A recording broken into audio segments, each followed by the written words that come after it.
is Justin Bachman, and I would like to thank you all for giving me the opportunity to speak here tonight. What? My goal is to educate you all about tolerance. Some of you might know me, and some of you might not.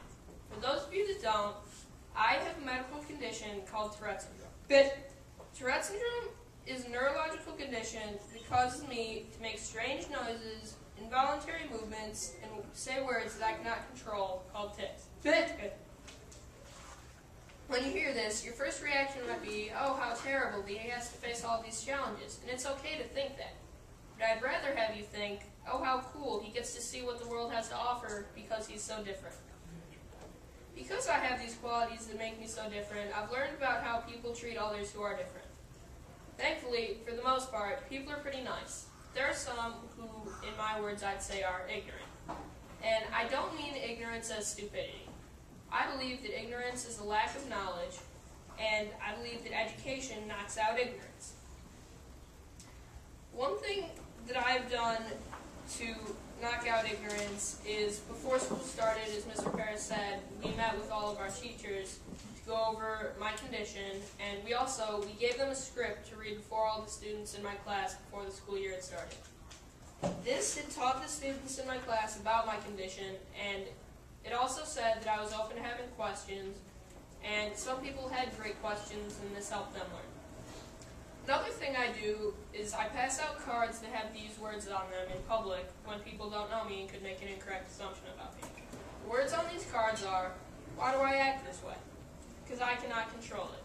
I have Tourette Syndrome, a medical condition. It causes me to make loud sounds, have twitches, and say things I don't mean.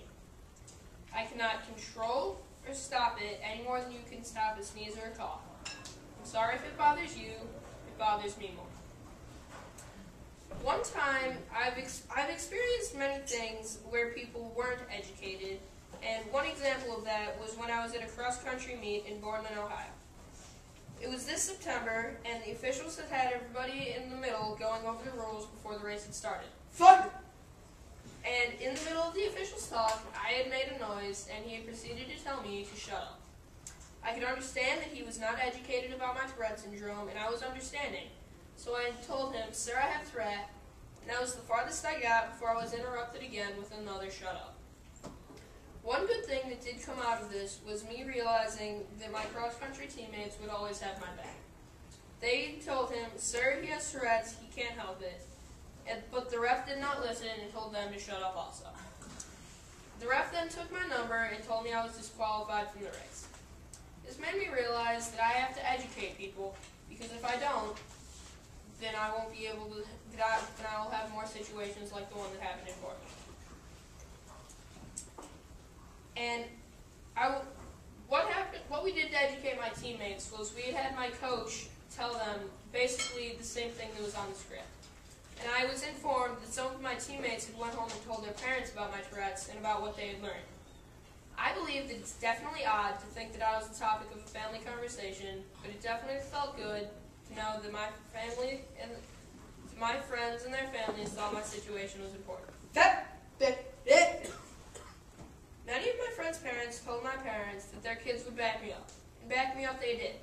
After the Boardman incident, my friends told me that the rest didn't just mess with me, they messed with the entire team.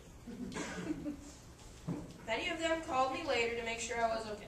Unfortunately, Boardman wasn't the only time my friends have had to have my back. In several races, there were other kids who told me to quit it or shut up. Several times, my friends immediately reacted greatly and went over and told them about my condition. Many of the kids either apologized or left me alone. Support from my friends like that is priceless, and I'll never really be able to let them know how much that support means to me. One thing my family does is we talk about subjects that we think are important. We talk about what it means to be a good person. We talk about the golden rule and treating others the way you want to be treated.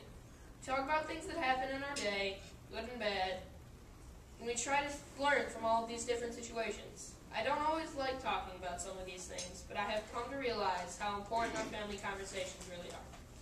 And I can't believe I'm about to say this, but Mom and Dad, you're right. When you force us to have these talks, it does make me feel better.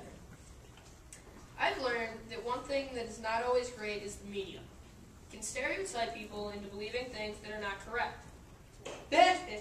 One stereotype about Tourette's is that if you have Tourette's, you swear. And that is not always true. There is a small percentage of people with Tourette's, this including me, that do have what is called coprolalia, or swearing tics. But this is definitely not the majority. In fact, it is only 6%. Unfortunately, the media mainstreamed this because they think it is more newsworthy, so they made it seem as if Tourette's is equal to swearing. I believe that to be a more tolerant person, you have to overlook stereotypes and rumors and things that are not correct. As I said earlier, my family has made a goal of educating people. We believe that people who become involved in doing community service get to be exposed to more things by experiencing how different the world can be. Being exposed to all of these differences leads people to be more tolerant because they are learning the challenges that people really face. Last month, I got to meet with Mayor Drucker, and I told her about my family's goals, and I told her that we wanted to make Solon a city of tolerance. We decided to create an event that will help people learn how they can contribute to our community and the community around us. For example, we are inviting people from charities such as Make-A-Wish, the Food Bank, Greyhound Adoption of Ohio, and many more, so that you can all learn about how to become involved in community service. It will be free, and we will have some great food. This being said, I would like to invite you all to the event, which will take place on March 13th at the Solon Rec Center. More details will be coming out soon. After the speech is over, I will be collecting email addresses for anyone who would like to get an invite or more information on this event.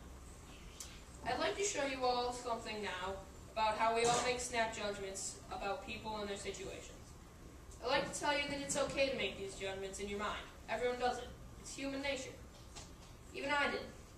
I used to think whenever I went out in public and I was making noises, people were looking at me and thinking, gosh, that's so annoying, why doesn't he just stop? It took support from my parents and education from my role model, Mark Elliott, to make me realize that just because someone is looking at you doesn't mean that they're thinking what I thought they were.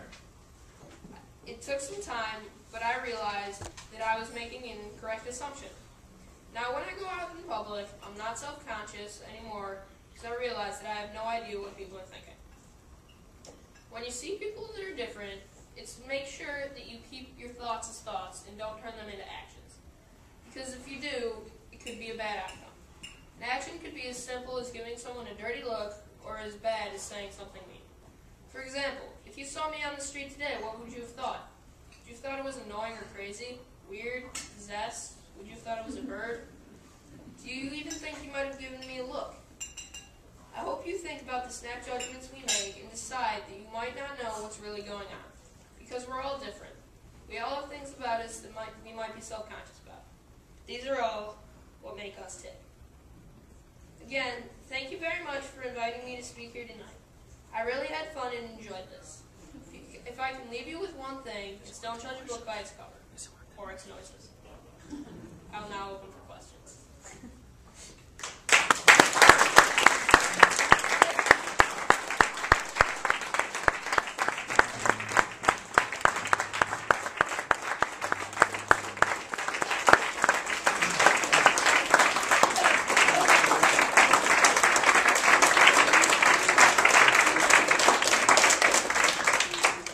Say it again, Justin. Take questions. Just say it again. Does anybody have any questions? Yes. At what point or at what age did you realize that maybe something was different? The question was, when did I realize that I was different? And actually, I had just been diagnosed with Tourette Syndrome this summer, and my tics had started becoming apparent last year in the winter. Yes. Can you hear me when you're having your Tourette's or making noises? I would be able to. The question was, would I be able to hear someone else when I'm making noises? And yes, I would be able to hear you. It'd just be harder because I'd be making noises and I'd be laughing.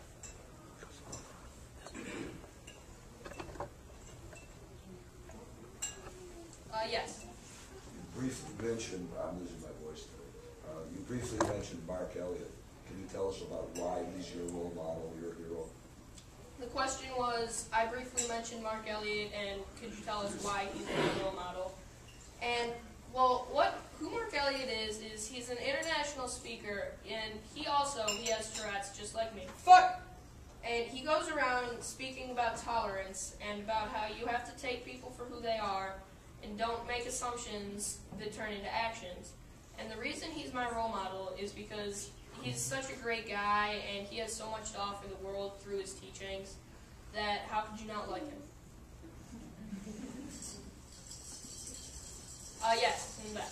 How painful are the ticks, and how could you compare it to, say, hiccups? Well, if I had to compare ticks to hiccups, I'd much rather have the hiccups. One, because the hiccups go away.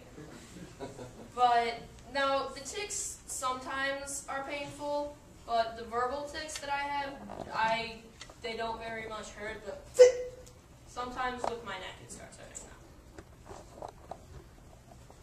now. Yes. Is there at some point you're more prone to tick more versus less if you're stressed, or is it just?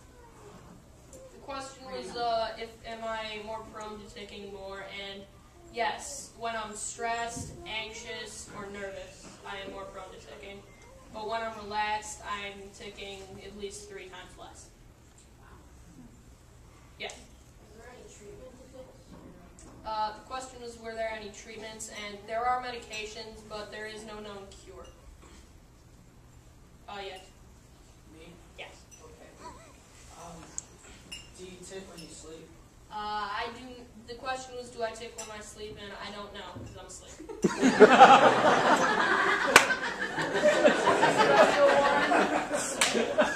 Yes. Ask the parents. No.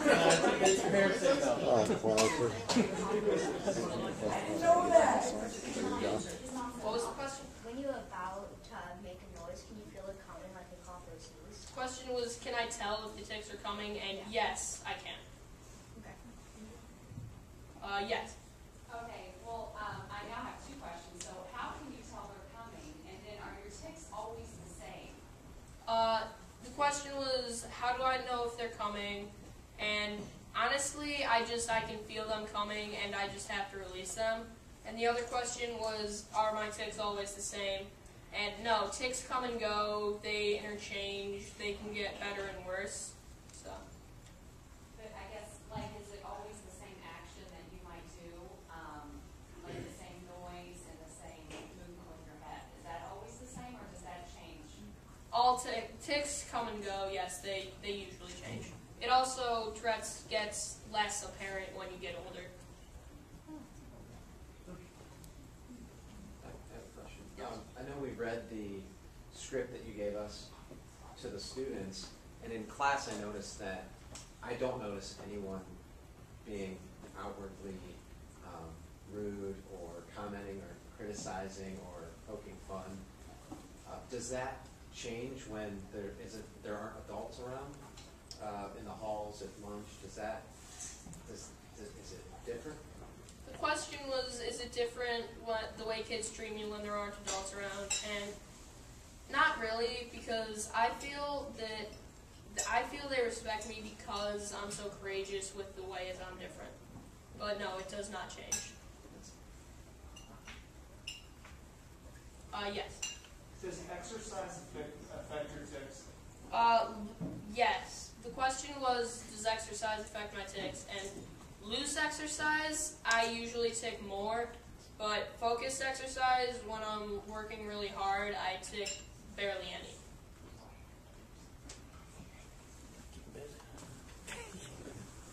Yes. Do you know what causes Tourette's? The question was, do they know what causes Tourette's? And they have not secured this, but they believe that it's caused by a chemical imbalance in the brain. Yes. That's another question. What are your plans? Like as you go in through high school and into college and as an adult, what do you want to do? Question was, what do I want to do when I grow up? And I change my mind every single day. Oh. Just the T-shirts. Tell us about what's behind the T-shirts and what are you raising money for? The question was, what are the T-shirts about and what are we raising money for?